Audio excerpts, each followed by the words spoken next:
পরি, এখন আমার বয়স হয়ে গেছে, তাই তো আমার সব শক্তি আমার কাছ থেকে চলে গেছে।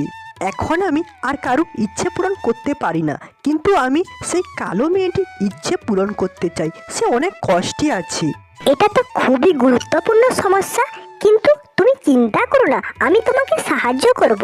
আমি না হয় ইচ্ছে পূরণের পর্বতে গিয়ে ইচ্ছে পূরণের ইগলের সাথে তোমার সমস্যা নিয়ে আলোচনা করব।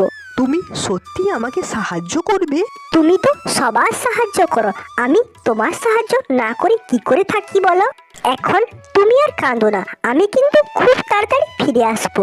পরি গাছের কাছ থেকে বিদায় নিয়ে ইচ্ছে পূরণের পাহাড়ের উদ্দেশ্যে রওনা দিল।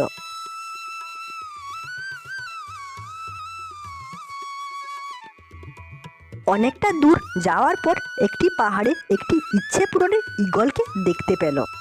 এটাই মনে হচ্ছে সেই ইচ্ছে পূরণের পর্বত।